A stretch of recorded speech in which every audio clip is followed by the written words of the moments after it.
Welcome to the Emily Rassam Show, the podcast that proves parenting, business, and home life can all be juggled, just not always gracefully. Be sure to like, subscribe, and share because laughter and maybe chaos is better when it's spread around. Hello, and welcome to the Emily Rassam Show. Today I am joined by Jen McBride. She is a child find specialist with Marion County, and she is first going to tell us what that means and how she got into this position, and then we're going to delve in and ask additional questions. I am the child find specialist from Fiddler Springs, and what we are is we work under the Department of Education, and Child Find is under the Individuals with Disabilities Education Act, and it's my job to go out into the community, and I have all of Marion County, and to find children ages 3, 4, and 5 years old in need of possible services. And those services could look like speech services, language therapy, occupational therapy, children with developmental delays, or maybe a diagnosis of autism, or maybe parents are concerned that the child may be on the spectrum. And what the goal or outcome is to get them in to see me for a screening. And then I complete the screening. And if the child needs a further evaluation, I send them on to the Marion County school system for the evaluation. And the screening is free. Once they get sent on to the school district evaluates, and the evaluation is also free. And then what happens after that is there's a meeting called an eligibility meeting. And at that meeting, it's where the evaluation results are gone over with the family.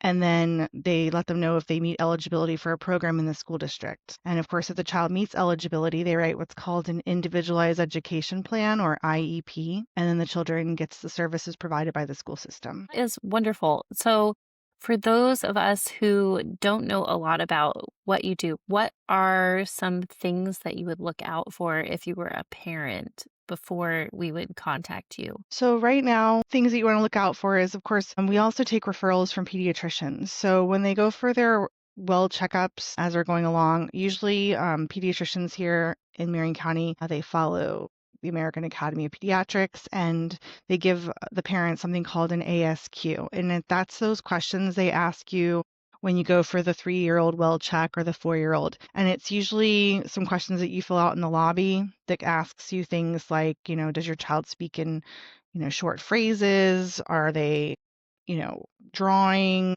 Are they building blocks? Are they able to pull their pants up and down? Are they potty trained? All those questions the pediatrician asks, he's looking at those developmental milestones. But there's also on the CDC website something called Know the Signs Act Early, or Learn the Signs Act Early. And on that, it gives, those are the most recent updated guidelines for developmental milestones, because once we had COVID, it changed a lot of the language milestones. So Right. where pre-COVID, children were expected to speak a lot earlier and have more words than they do now. And I have a question for that. Do you expect them to then update it again now that we're kind of segueing out of that for the younger kids, like the 3, 4, 5? Or because we're still 5 years out, you're just now screening the kids that were born around 2020? Do you expect them in a couple of years, since these 3, 4, and 5-year-olds were between 2020 and 2022, so just coming out of COVID, to increase the expectations again? Or do you expect these to kind of stay the same since they have been adjusted? It's hard to say. I'm not really sure they're going to update them due to COVID, only because technology is also now playing a role in children's language development. A lot more devices, and children are being given technology devices at earlier ages, and that's also affecting language development. So kids are just talking later and taking longer to develop into speaking in phrases and sentences. So it's not like it was before, I guess. Right, that makes a lot of sense. And can you then, since you're the expert, explain to us a little bit like how devices affect language development? Is because you aren't speaking to people, you're kind of like focused on something else? Can you tell us a little bit about that? Well, because, kids are spending time watching videos, and I mean, even Miss Rachel, of course, is very popular, and kids love Miss Rachel. And with that, that's a really good one. I mean, the kids are acting out, but they're still watching and they're not getting that feedback, back and forth communication between another human being and themselves. And so it's Right. taking longer for them to understand the whole flow of communication, talking with people and waiting for responses and responding to questions. And because they're used to just watching a screen that's just talking at them and not allowing Right. them to respond. I feel that way when I'm practicing a second language or third language, you know. Also, like, okay, I wish that someone would talk to me instead of this. So that does make a lot of sense, and I can see where they might not adjust to those ages then, since those couple of things happened. And so what are some other things that you would encourage parents to do if they feel they're behind like a little bit? Would you still suggest them talking with someone like you to see how they could improve things and then maybe graduate out of the needing for it? Or how does that work with you? Well, there's also different ways just in the community, even simple things like going to the grocery store and allowing your child to, help with grocery shopping and talking about the experience, driving in the car, talking about the experience driving in the car, things that they're passing on the road, just those conversations with their children, letting their children make choices, not point to things or bring parents things, talk about the objects, talk about the items. Would it be able to would you help them if they had some minimal problems and then they might be able to like graduate out of needing the speech lessons or extra help I with mean, that? Or is we that have a family services specialist at Fiddlers, and she does a lot of parent training and parent information sessions and online, like Zoom trainings and things that help with working on that language development with early learners. So that's one way.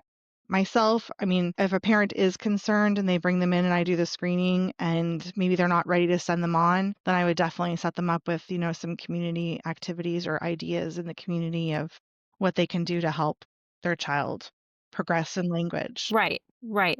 And so another thing is I have a random question about this is so say my kid didn't take the eye exam yet because he didn't know how to read numbers when he and letters very well at that age. What are some kind of things you do when you're testing so that we can kind of understand a little bit more how you determine how a child needs help and if they do or not? Like what are some of the criteria that you go through or how does the testing you do work? So the test that I use is called the Battelle Developmental Inventory 3.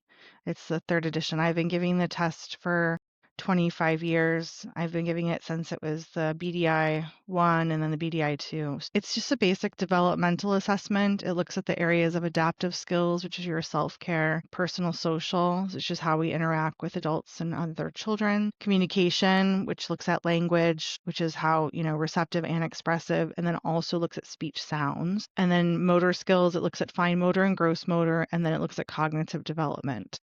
It's definitely not an IQ test. It's strictly developmental. It's not looking at, it's just seeing if we have any delays in a certain area. It's a very short test. It's just a tiny little snapshot. It's not meant to be a full evaluation. It's just only saying that, Right. okay, in this area, we definitely need to look closer at that. And then that's when they would go on for that full evaluation. I also use something Yes. called the preschool language scales 5 screener, and that is a tiny version of an actual test that a speech language pathologist would give a child for speech and language, and it's based on age. So I have a separate test for a 3-year-old versus a 4-year-old versus a 5-year-old, and that looks at expressive and receptive language and speech sounds. Right. And as a parent, I would always wonder like, do you have to sometimes test the kids more than one time because they don't always cooperate when you want them to because they're in a new environment or something's going on? Does that happen to you a Not a lot or lot. no? I probably in Marion County, I do almost 600 children every 12 months, and I'm pretty good. This is my 26th year working with children, so You're a yeah, pro. I'm pretty good at it. At the testing and making a child feel comfortable and getting on their level. I mean, not to say there aren't a few, but it's probably less than 5%. Okay, well, that helps because then we know as parents what to look for if we're wanting to speak with a specialist for our kids. And then another thing is, how did you get into this? What did you just decide, "Oh, I want to do this," when you were younger, or did you how did this happen to you? How did you get here into this kind of role? So I'm 50 now, but when I was younger, around the age of 12, I took care of a child for a family between the age of 12 and 19 of a child with autism. And so I did that for Mhm. many years. And then, of course, when I finished high school, I did other things. I went in the military, and then I actually got my first degree in criminal justice. And then when I didn't feel like those things were the right fit for me, I went back to school, and that's when I thought, what am I doing? I Let me do what I know and work with kids with special needs. So I actually got my bachelor's in exceptional student education, and then I was a teacher of children with autism in a self-contained setting. I did that for 4 years, and then after that, I did 9 years in pre-K developmentally delayed. Wow, that's really awesome. Yes. So this working with this young person when you were in just after college age then inspired you to kind of follow along and do this kind I of was actually a work. child when I was watching her at Right, 12 years right. old. She was 6, so she was 6 Yes. years younger than me. Okay, now I get it. Yes, you were Yes. young. We used to do that back in the day, I know. Now I'm like a 12-year-old watching my children. I don't know Yeah. about that. And so we things have changed a lot over the years, really, as far as education and looking at this. Have you noticed an uptick in disorders? Just because I know this is kind of a buzz thing we're hearing about in the news a lot, like that autism is on the rise or developmental delays are on the rise. Have you noticed that? Because you've had like a good snapshot of a couple of decades here seeing this firsthand. Can you tell us a little bit about that? Definitely seeing more children that are being diagnosed with autism. Still have a lot of children that do show up for the screening that are not diagnosed, but will probably eventually be diagnosed, that are nonverbal and have a lot of Right. behaviors that go along with autism spectrum disorder. Do I notice? Yes. I mean, I definitely think there are more children now than when I first started teaching. I don't know the reason, or Well, we yes. don't, but it's just, like, interesting from your Yeah. perspective since you have seen it firsthand. Yes, and definitely, like, since COVID with the language disorders, because children missed out on all those experiences that typical children would have had pre-COVID, just simple things like going to the grocery store or being with family members, and they were just, kept in homes for so long just with the immediate family that they missed out on a lot of things that children would actually get between the ages of birth and 3 years old. So, Yes, I know that's part of the reason we came back to Florida because I was like, "Well, my kid needs to play with someone instead of looking at them outside." And because my first was born in 2020, so it was a big deal for me. I'm like, "Nope, he needs to know how to talk to people," and now he talks our ears I off. bet. In a Yeah. good way. And so then since you do this screening, have you noticed it making a good impact in the lives of the children? Like is it a really rewarding career that you have chosen and do you feel like you're really helping out these families that may not know the resources? Because I know a lot of times it's confusing. You've never had a little kid before and you need help. So that's definitely the hard part of my job, is when a parent is coming in and they're having their child screened because maybe they were sent there by the pediatrician or they were sent by their child care center. I'm the first person that has to tell a parent that yes, there are delays in a certain area, or I do see something. Not only am I helping them in a way of getting their child to services, but I'm also a listening ear for the parent, and I'm there to help them along the way to understand what's available and services in our community that can assist them and help them, and just to get them through the process and answer all the questions that they do have. And a lot of times I have resources that maybe they haven't heard of or didn't know about, or they're trying to find a certain or particular service. And yes, I'm able to help them with those as well. So I feel like I'm a pretty big support. I mean, all the parents have my personal cell phone number, so a lot of them will keep in touch through the whole process, because the process from myself to the IEP is can be quite a few months long. So I'm always only a phone call away for the parents to ask questions. So, can you tell us a little bit about the different resources that we do have in the county? So, in case I want to share this, so I am going to share it, but in case someone needs to know about some of the resources, because it does get a little confusing on the websites, especially maybe if English is your second language. I have a hard time reading all of that information because of like, whoa, information overload dump. So, can you recommend some resources that you know of that might be helpful, just in case a parent might need to reach out to you and have a better handle on what Marion County has to offer? Well, the Okay. Marion County Early Learning Coalition is always a great resource. They offer different parent trainings throughout the year. They also have free play groups that they offer. I know they had one that was on the west side of town, and that was every week. It's called Kaleidoscope Play and Learn. And I think now they're offering it at a different location. They're maybe doing it at the Mary Sue Rich Community Center. And they also have a parent training class that they do at nighttime. And that one is really good. It's like a 6 week session, and it goes through all kinds of behavior support for parents of young children ages 3 to 5, and that's free. And they usually get some kind of gift card for gas, and as well as they feed them dinner. Of course, Fiddlers, our family services specialist, offers different trainings. The library system is always a great resource for many, many different things. Lots of different events that they do throughout the year based towards early learning. I usually participate in a lot of those because they have a reading expo and a preschool expo. I love Ocala Fun for Kids website. Fun for That's Kids it. Ocala. Yes, I I use use that that one one a a lot. lot to definitely find things. I'm usually pretty familiar with most of the speech language pathologists in Marion County because I know that parents that do want to seek private therapy that would rather not go through the school system to get an IEP, but many of them are now referring to us because there is such a backlog, sometimes of a year wait to get into them. So now they're sending everybody to us. But there are still Right. some that are opening up, and I know Soul Therapies is the latest one. So sometimes if you can get in on one of the newer ones, they may not be filled up yet. And then of occupational therapy, I know some of those in town. ABA therapy is always a big one. And a new one just opened. So I have her information. So I've been giving that out to parents that are looking into ABA therapy.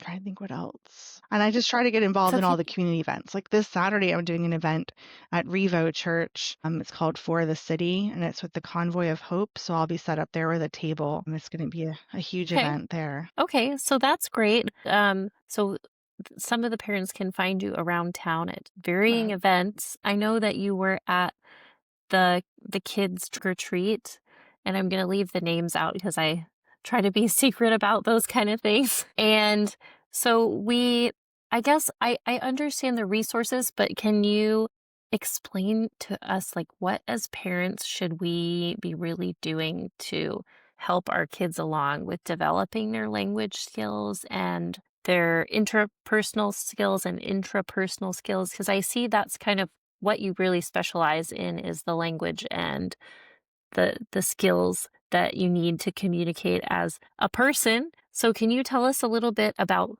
some tips that you have for parents? I mean, the biggest things is the number one is just to talk to your children. Talk to them about everything. When you're cooking dinner, have them join you in the kitchen and talk to them about what you're doing, what you're making, how you're making it, everything down to even cutting the vegetables, what kind of vegetables, the colors of the vegetables, even the motions, the stirring, the scooping, all those things. Talking is the number one. I feel like sometimes parents, we're so caught up and busy these days that maybe we're not talking to our children enough. And I think that's the number one. Number two is definitely getting your kids out of the house. And even if they don't go to a daycare center, especially if they don't go to a daycare center, get involved in some kind of mom group, play group, church group, go to the park. But they have to learn how to interact with other children their age. So that's definitely the two biggest things right there for child development is just play and talk. Huge.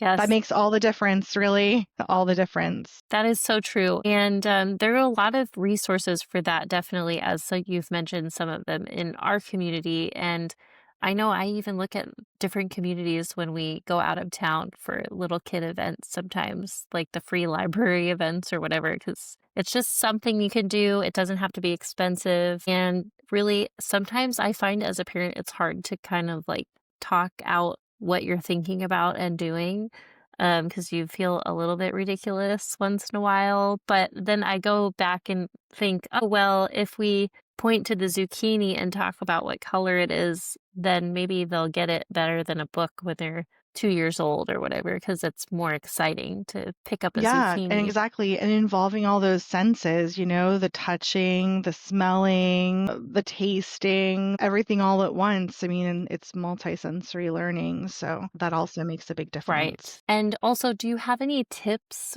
for parents as far as I know I use ChatGPT a lot to come up with activity plans because as a parent, I have four really young kids and just coming up with all the activities can be exhausting mentally. So do you have any good ideas for like coming up with things to do with your children as far as like at Oh home gosh. to get a little I mean, the creative? internet is such a great resource, right? I Right, mean, right. I love the idea of using ChatGPT. I mean, you can just throw some ideas into it and it's going to give you a plethora of things to do. Really, that's how I find most of my ideas these days is the internet. I mean, you can find anything you Same. want to find there. So, Yeah, one of the things I'm doing this year, I'm really excited about. I'm making an imagination box for my kids, in an imagination invention box, and I'm putting a bunch of random junk in it and some tape and glue, and I'm going to let them have at it because my kids personally break absolutely everything I buy for them, and I'm just like, I can't buy you something and have you just break it. So I know that there are great, inexpensive, and free ways to make your kids really cool gifts, and I know for a fact they're gonna have hours and hours of fun with my leftover spaghetti jars and stuff. So, anybody listening, I encourage you to get a little creative with whatever junk you have at home. Those Instagram ladies that keep making all the garbage decorations for Christmas, I am loving that right now. I don't know if you've seen those. no, but I'll tell you. No, Oh, go ahead. they'll, like, cut out, I don't know, like a tomato paste squeeze tube, and it'll be shiny inside, and they'll make a beautiful bow out of it somehow, and I'm like, "Okay, I'm not gonna be able to do that, but I can at least cut that up for my kid, and they can do I love something it. with I it." was watching somebody yesterday make angels out of doilies, and I thought that was the coolest thing ever. The ones where they cut it and then they make a Yeah, they cone? like I fanned think it I out remember this doing that. way, and then they cut another one and fanned it out on the top, and then they even added a little marble at the top for the head, and then just stuck a little ribbon on it, and it was the most beautiful little angel. That is so cool. I am not creative in that way. So I am like you. I have to use the internet. And for some reason, all of the parents ask me to head the craft. And I'm like, I will bring food for 100 people. Just don't make me do a craft. I'll tell you, in boxes, your Amazon boxes, kids love those. I mean, when my kids were younger, that was the thing. If there was any boxes laying around, they all became something. We had tanks, rocket ships. I mean, they'll take some boxes and build all kinds of things with them.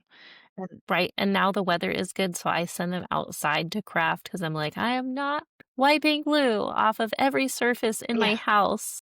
I think that is one stressful thing for us as parents, like the arts and craft time. But we do to have that great resource, the art space at the Appleton Museum, yes. which I absolutely love for the kids. And I feel like I paid for the membership this year because it's probably less than me buying paper a couple of times Uh-huh.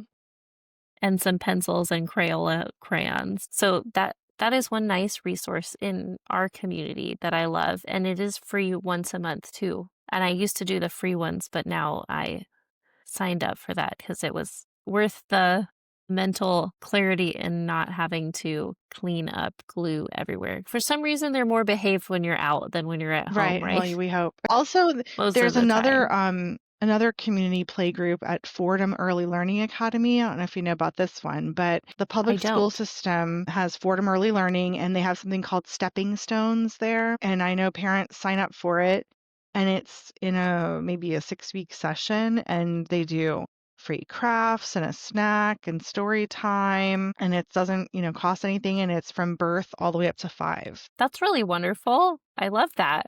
So, one of the messages I'm getting from you is that you don't actually have to like spend a lot to help give your kid the boost that they need. Maybe. Definitely not. Plenty of resources Yes, available, plenty of ideas out there. there are. And since you do all of Marion County, I know it's not just Ocala. Do they also have these kind of resources in like Dunellen and the other parts of the county that you know of? Usually, wherever there's a library, of course, yes.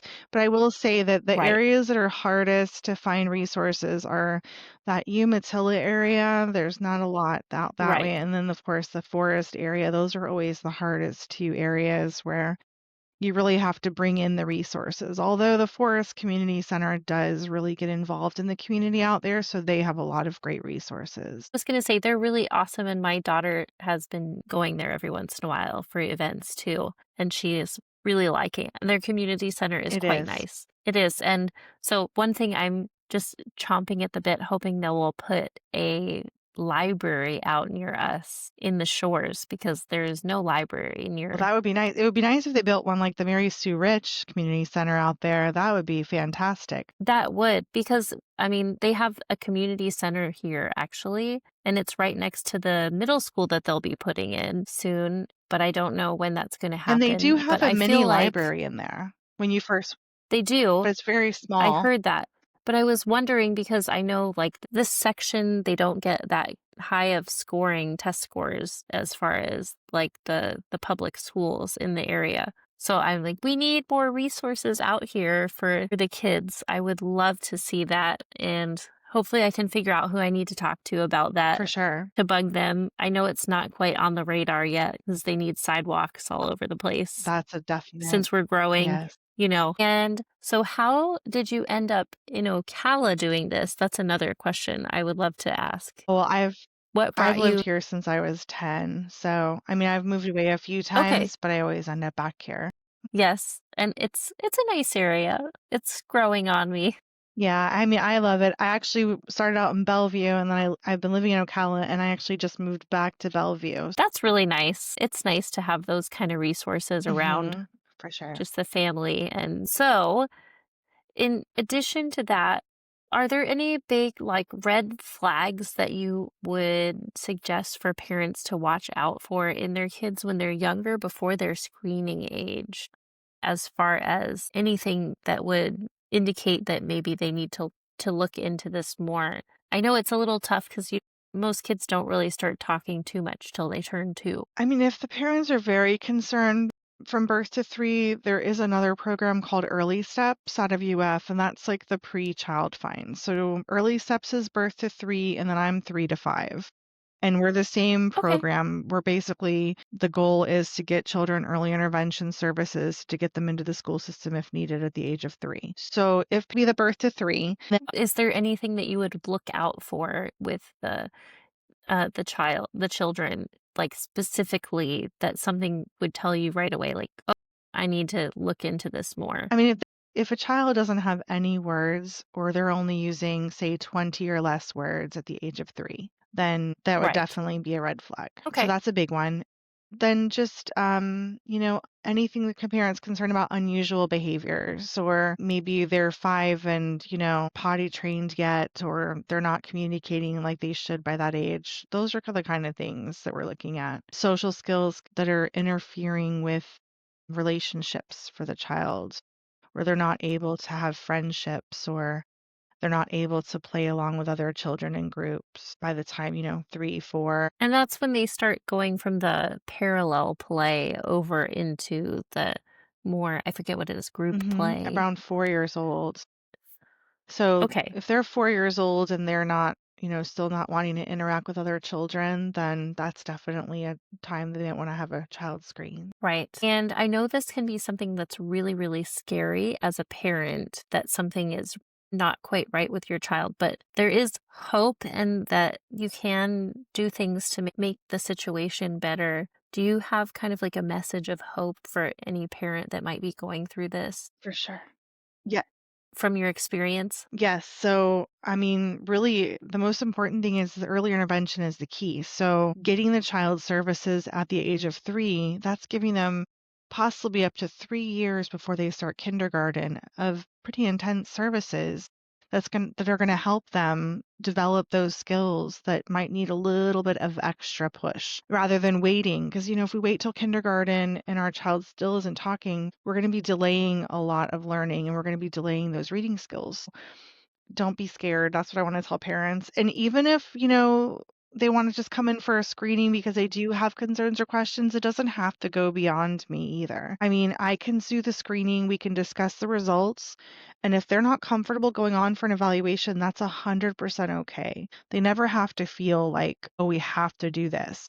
But it might just give them some clarity on the areas that maybe they need to work a little bit harder with their child on, and then if they still have concerns after a year, they can always come back and we can do it again. Like that. And just a reminder that almost all of these resources you are talking about are free when you live in Marion County, Yes. correct? Yes. And then you can apply for things like Step Up Early and start helping pay for the early education, correct? Yes, I know that parents are getting Step Up for children at the age of 3. I don't have all the clear facts and details on how to qualify for that. I'm more familiar with the Unique Ability Scholarship. So, of course, the Unique Okay. Ability Scholarship with your Step Up, then yes, I know that they can get that at the age of 3. And then, I think that's what I'm okay, because talking I about. wasn't sure I if you just could get have it the. like under this broad Yeah, because I know category like the here. PEP, I think it's called, that's like the one that anybody can get. But the unique ability is if they came through and then say their child qualified for an IEP,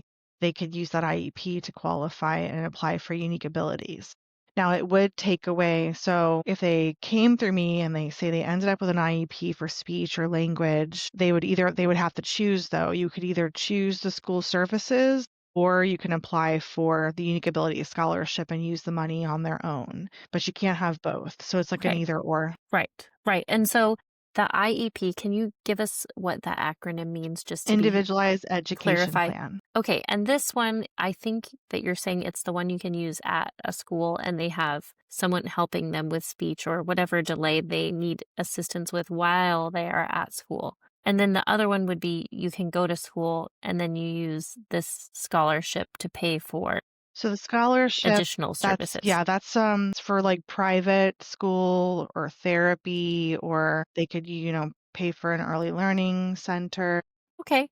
So that helps a little bit as far as getting to know what to do. And I think that those are my all of my really big questions. Is there anything message wise that you would like to specifically send out to parents just to help them feel a little more at ease, like with the process that you do and etc.? That's a big question.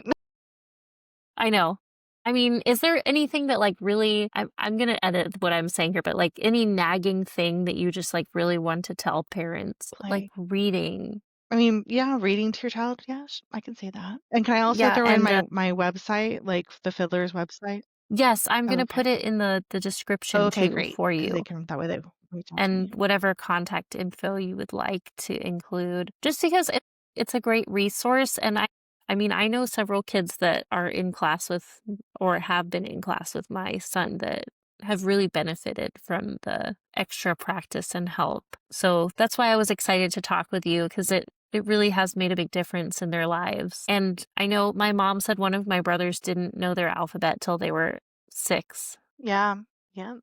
I mean, reading. But they're really Yeah. smart now, so, like, it's gonna be Yes, for okay. sure. So, it's just some things I wanna say like this, we definitely stress ourselves out as parents and put, like, a little bit too much pressure on ourselves sometimes for everything to be perfect. Would you say that this is kind of like a sliding scale? Like, not every kid quite develops on the same, but if you get to this one milestone, then you definitely wanna look into it.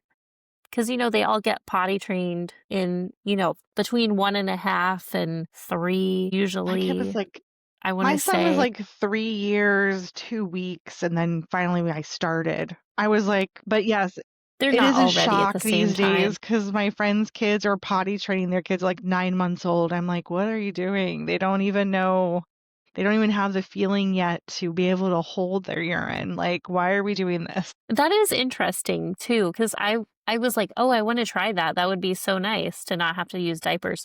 But then I tried it earlier with my son, and he's kind of developed a little bit slower than his sister, because she, at 1.5, was like, "I pee on the potty now, mom, just so you know." And I didn't even have to really train her other than, like, "Please wipe your bum." Right.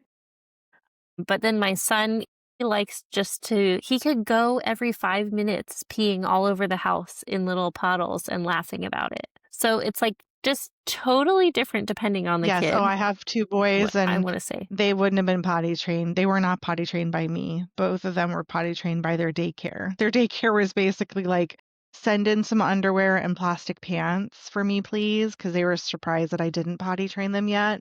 Because, I was just like, well, they'll let me know when they're ready. And they were both potty trained in a week, but I did not do it. So, I wish I've been dabbling with my one son, and he just thinks everything is hilarious, and he's just not, like, ready yet, and I think sometimes boys take a little bit longer for skills than for sure. girls. Do you Yes. notice a difference, like There is a difference. Girls do develop faster than boys, especially with speech and language. So, you can't take the guidelines and, hold it to exactly the age.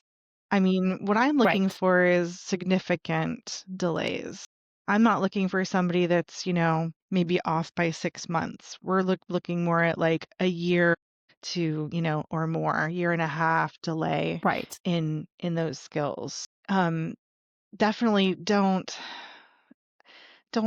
treat the developmental milestones like, I don't know, Solid right. gold. Yeah, Yeah, it's not that stringent. It's a roundabout, be happy when they're meeting some things in advance and other things are going to come when they come, but we're just looking at it, more significant needs. right, right, and also another thing that I asked you before, and it wasn't when we were talking on record, but can you tell me a little bit about, say, your household speaks 2 different languages? How does that affect your developmental milestones? And because you really check them in English and you don't check them in the other language then, do you notice that maybe there's, like, a little lag time as far as learning certain skills when you do speak more than one language at Yes, home? so in a dual language household, usually around the age of 3 is when children can kind of have a little bit of hiccup there where they're maybe listening or learning more in one language than the other, and because they're trying to, and sometimes they might hear, they might speak their sentences in mixed languages or um, they might have to process a little bit longer in one language to almost, change it to the other language in their mind before they can speak. So that's totally normal at the age of 3. By the age of 4, it usually evens out and then they're good to go from there. So when there is a dual Right. language household, don't be too worried when your 3-year-old is having some difficulties. It's totally normal. Okay, because we have a lot of people we know that speak multiple languages at home. And so, like, my 2-year-old, he goes, "Tiara, plane, avion." And he will say it in 3 languages sometimes, and then he gets confused as to, like, which language am I speaking to grandpa hmm in? He doesn't speak that language, but I'm gonna say it to him, so because it's funny and he doesn't know what I'm saying. So, it's been interesting because I did not grow up in a multi-language hmm household at all, and so it's been really fun for me because 'cause I'm learning too, the language, so I try to use 3 different languages when I describe stuff, just so I can keep up with doing everything too. So it makes it a little bit confusing, and then, I don't know, like, I'll try to go speak Spanish to someone and Arabic comes out, or I miscombobulate them, so I can only imagine when you're 3 trying to speak a couple of languages at home, so that's not something you would stress about either. No, and doing the screenings, I do screen a lot of Spanish speaking families, and so sometimes Right, it can be difficult, especially when the child doesn't speak any English, but then I usually help them to translate during the screening, and I ask a lot of questions as well as to whether they have concerns for their speech sounds in their native language and things like that. We've also had Haitian Creole, and I've had to use Google Translate to do a right. screening. So it's definitely getting interesting some days. Play. Blends, I know parents are always concerned with blends at 3 and 4 years old. So, like, S blends, like small and shell, and those don't come until, like, 7 for some kids, and that's Right. perfectly fine. At the age of 3, it's like you only need, like, 6 sounds at the age of 3. It's like M, B, P, T, really simple sounds. 4 years old, it's like the CH will come into play, the SH in shoe, the S in horse. I think what else is in my speech screening book, but like car, like the AR in car and the R at the beginning of red, don't worry about that until they're 5. So I like if know, they're but saying I think some wed, of them. it's perfectly normal until 5. Yes, yes. So, like, there are some little adorable things that the kids say, and sometimes I don't wanna correct them because 'cause I'm like, my two-year-old, he learned yo-yo now, but he doesn't know when to stop, so he's like, "My sister's yo, yo, yo, yo, yo." So there are some things, like, it's really hard to correct too, like, I hear a lot of kids say "padults" with a Mhm. P Yes. at the beginning, and, and they're so cute that it's like, "Please, I'm not ready to tell you the right way to say it Yes, yet." and that's perfectly okay. Those things, yeah. We don't have to be too nitpicky about it, so it's all right. It'll Right. come. Especially when it's Okay, cute. and did you have enough time then to think about what. So I will just end by saying, of course, spend that time with your children, involve them in your activities, talk, talk, talk, read to them. Reading is such a huge, important thing. It's a great way to spend time, and they're also learning a valuable skill. Also, there's a program called the Dolly Parton's Imagination Library here in Marion County that you can sign up for, and it's free. And it will provide a free book to your child every month, all the way up until they're 5 years old. And that's paid for by the Early Learning Coalition, and anybody can sign up for that. I know Marion County actually just became eligible, I think, last year, right? Yes, yes, we just started it last year because I'm Yes. on the board of the Early Learning Coalition, and so it was a big push, and we had to get a lot of funding from different community donors to be able to pay for it. That makes sense. I know a lot of the parents were quite excited when the Imagination Library became Mhm. available, because they were all checking the zip codes and they weren't. And so I'm gonna tell you from parents, they were very, very thrilled that Perfect. that is now a Yes, and if they thing. have any problems signing up, all they have to do is reach out to the Early Learning Coalition, and they'll fix that for them. Wonderful. That's good to know. So hopefully if anyone needs this resource, and even if you're not in the area, there are resources near you most likely that you'll be able to use and help your children with as well. And I wanted to thank you so much for joining me today. I know it's been a long day for both of us, and I really truly appreciative of you, and thank you so much for Thank joining you so me. much for having me on. I really appreciate it.